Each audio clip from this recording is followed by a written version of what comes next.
ಮಾನ್ಯ ವಿರೋಧ ಪಕ್ಷದವರು ಬಾಯ್ಕಾಟ್ ಮಾಡಿದ್ರು, ಕೇಳಲೂ ಇಲ್ಲ. ನಾನು ಬಜೆಟ್ ನಲ್ಲಿ ಓದೋದ್ರಿಂದ ಕೇಳ್ತಕ್ಕಂತ ವ್ಯಯದಾನೂ ಕೂಡ ಇರಲಿಲ್ಲ. ಅಂದ್ರೆ ಕರ್ನಾಟಕದ ರಾಜ್ಯದ ಹಿತದ ಬಗ್ಗೆ ಇವ್ರಿಗೆ ಮೂರ್ಖಾಸು ಕಾಳಜಿ ಇಲ್ಲ, ಕಾಳಜಿ ಇಲ್ಲ ಇವರಿಗೆ. ಅದಕ್ಕೋಸ್ಕರ ಬೈಕಾಟ್ ಮಾಡಿ ಹೊರಗಡೆ ಹೋದ್ರು. ಕರ್ನಾಟಕದ ಇತಿಹಾಸದಲ್ಲಿ ಬಜೆಟ್ ಅನ್ನ ಓದುವಾಗ ಇದೇ ಮೊದಲನೇ ಬಾರಿ ವಿರೋಧ ಪಕ್ಷದವರು ಗೈರು ಹಾಜರಾದದ್ದು. ಇವರು ಬೇಜವಾಬ್ದಾರಿಗಳು, ಇವರಿಗೆ ಜವಾಬ್ದಾರಿ ಇಲ್ಲ, ರಾಜ್ಯದ ಹಿತದ ಬಗ್ಗೆ ಜವಾಬ್ದಾರಿ ಇಲ್ಲ, ರಾಜ್ಯದಲ್ಲಿ ಏನೇನು ನಡೀತಾ ಇದೆ ಅನ್ನೋದ್ರ ಬಗ್ಗೆ ಇಲ್ಲ, ರಾಜ್ಯದ ಹಣಕಾಸಿನ ಪರಿಸ್ಥಿತಿ ಬಗ್ಗೆ ಇಲ್ಲ, ರಾಜ್ಯದ ಆರ್ಥಿಕತೆ ಬಗ್ಗೆ ಇವರಿಗೆ ಕಾಳಜಿ ಇಲ್ಲ.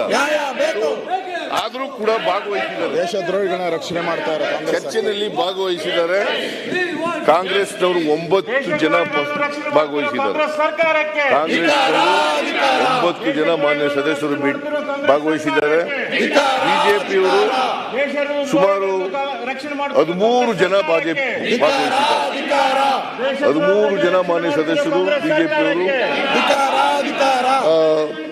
ಬಸವರಾಜ ಬೊಮ್ಮಾಯಿ, ಆರ್ ಅಶೋಕ ಅವರ ಆದಿಯಾಗಿ 13 ಜನ ಮಾನ್ಯ ಸದಸ್ಯರು ಭಾಗಿಯಾಗಿದ್ದಾರೆ.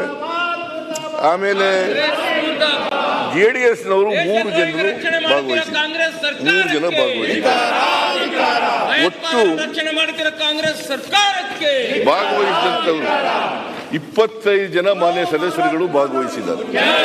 25 ಜನ, 13 ಜನ ಬಿಜೆಪಿಯವರು, 9 ಜನ ಕಾಂಗ್ರೆಸ್ನವರು, 3 ಜನ ಜೆಡಿಎಸ್ನವರು.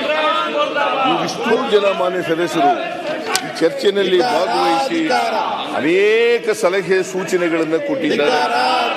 ನಾನು ಮಂಡಿಸಿರ್ತಕ್ಕಂಥ ಬಜೆಟ್ ಅನ್ನ ಟೀಕೆ ಮಾಡಿದ್ದಾರೆ.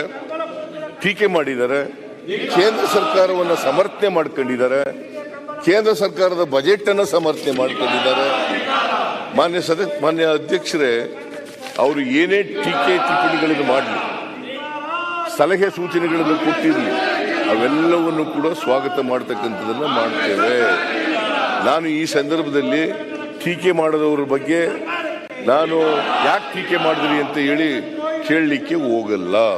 ಟೀಕೆಗಳನ್ನು ಸ್ವಾಗತ ಮಾಡ್ತೀನಿ, ಸಲಹೆ ಸೂಚನೆಗಳನ್ನು ಸ್ವಾಗತ ಮಾಡ್ತೀನಿ.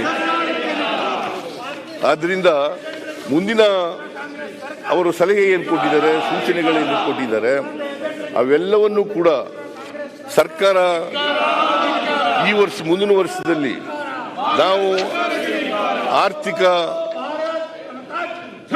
ಆಡಳಿತದಲ್ಲಿ ಏನೇನು ಮಾಡಬೇಕು ಅವೆಲ್ಲವನ್ನು ಕೂಡ ಮಾಡ್ತೇವೆ ಅಂತಕ್ಕಂಥ ಮಾತುಗಳನ್ನು ಈ ಸಂದರ್ಭದಲ್ಲಿ ಹೇಳಲಿಕ್ಕೆ ಬಯಸ್ತಾ ಇದ್ದೇನೆ. ಮಾನ್ಯ ಅಧ್ಯಕ್ಷರೇ,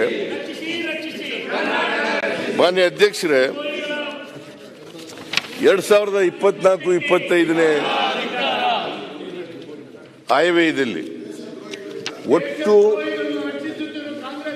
ಬಜೆಟ್ ಗಾತ್ರ ಮಂಡಿಸಿರ್ತಕ್ಕಂಥದ್ದು 3,71,383 ಕೋಟಿ.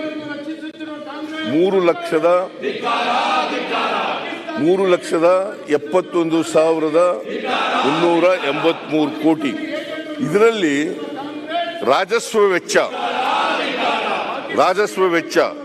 2,90,531 ಕೋಟಿ. ರಾಜಸ್ವ ವೆಚ್ಚ 2,90,531 ಕೋಟಿ. ಬಂಡವಾಳ ವೆಚ್ಚ ಯಾಕೆಂದ್ರೆ ಮಾನ್ಯ ವಿರೋಧ ಪಕ್ಷದವರು ಮಾತನಾಡಿದ್ದಾರೆ, ಅಭಿವೃದ್ಧಿ ಶೂನ್ಯ ಗ್ಯಾರಂಟಿ ಯೋಜನೆಗಳಿಗೆ ಹಣ ಒದಗಿಸಿಬಿಟ್ಟಿರೋದ್ರಿಂದ ಕರ್ನಾಟಕದ ಅಭಿವೃದ್ಧಿ ಆಗಲ್ಲ ಅಂತಕ್ಕಂಥ ಮಾತುಗಳನ್ನು ಹೇಳಿದ್ದಾರೆ. ಆದರೆ ನಾವು ಗ್ಯಾರಂಟಿ ಯೋಜನೆಗಳಿಗೂ ಹಣ ಒದಗಿಸಿದ್ದೀವಿ, ಜೊತೆಗೆ ಅಭಿವೃದ್ಧಿ ಕಾರ್ಯಕ್ರಮಗಳಿಗೂ ಕೂಡ ಹಣ ಒದಗಿಸಿದ್ದೀವಿ. ಯಾವುದೇ ಅಭಿವೃದ್ಧಿ ಕಾರ್ಯಕ್ರಮಗಳಿಗೆ ತೊಡಕಾಗದ ರೀತಿಯಲ್ಲಿ ನೋಡ್ಕೊಂಡಿದ್ದೇವೆ. ಒಟ್ಟು ಅಭಿವೃದ್ಧಿ ಕಾರ್ಯಕ್ರಮಗಳಿಗೆ 1,20,000 ಕೋಟಿ 1,20,000 ಕೋಟಿ ಕರ್ನಾಟಕದಲ್ಲಿ ನಾವು ಮುಂದಿನ ವರ್ಷ ಅಭಿವೃದ್ಧಿ ಕೆಲಸಗಳನ್ನು ಮಾಡ್ತಾ ಇದ್ದೇವೆ. 1,25,000 ಕೋಟಿ. ಅದರಲ್ಲಿ ಗ್ಯಾರಂಟಿಗಳಿಗೆ 52,009 ಕೋಟಿ ರೂಪಾಯಿಗಳನ್ನು ಇಟ್ಟಿದ್ದೇವೆ. ಅದು ಇನ್ನೂ ಹೆಚ್ಚಾಗಬಹುದು, 56,000 ಕೋಟಿ ಆಗಬಹುದು. ನಾವು ಈಗ ಬಜೆಟ್ನಲ್ಲಿ ಪ್ರೊವೈಡ್ ಮಾಡಿರ್ತಕ್ಕಂಥದ್ದು 52,009 ಕೋಟಿ ರೂಪಾಯಿಗಳನ್ನು ಇಟ್ಟಿದ್ದೇವೆ. ಇನ್ನು ಉಳಿದಂಥದನ್ನ 1,20,000 ಕೋಟಿನಲ್ಲಿ ಇನ್ನು ಉಳಿದದನ್ನ ಅಭಿವೃದ್ಧಿ ಕೆಲಸಗಳಿಗೆ ಕೊಟ್ಟಿದ್ದೀವಿ. ಆದ್ರಿಂದ ಅವರು ವಿರೋಧ ಪಕ್ಷದವರು ಏನು ಆಪಾದನೆ ಮಾಡಿದ್ದಾರೆ, ಗ್ಯಾರಂಟಿಗಳಿಂದ ಅಭಿವೃದ್ಧಿ ಕೆಲಸಗಳಿಗೆ ಕುಂಠಿತ ಆಗಿದೆ, ಅಭಿವೃದ್ಧಿ ಕೆಲಸಗಳು ನಡೀತಾ ಇಲ್ಲ ಅಂತಕ್ಕಂಥದ್ರಲ್ಲಿ ಯಾವುದೇ ಸತ್ಯಾಂಶ ಇಲ್ಲ. ಅವ್ರು ಮಾಡಿರ್ತಕ್ಕಂಥ ಆಪಾದನೆಗಳೆಲ್ಲವೂ ಕೂಡ ಸತ್ಯಕ್ಕೆ ದೂರವಾದಂಥವು. ಅದರಿಂದ ಮಾನ್ಯ ಅಧ್ಯಕ್ಷರೇ, ನಿಮಗೆ ಇನ್ನೊಂದು ನಿಮ್ಮ ಗಮನಕ್ಕೆ ತರಲಿಕ್ಕೆ ಬಯಸ್ತಾ ಇದ್ದೇನೆ. ಯಾಕಂತಂದ್ರೆ ಅಭಿವೃದ್ಧಿಗೆ ಕೆಲಸ ಆಗದೆ ಹೋದರೆ 2000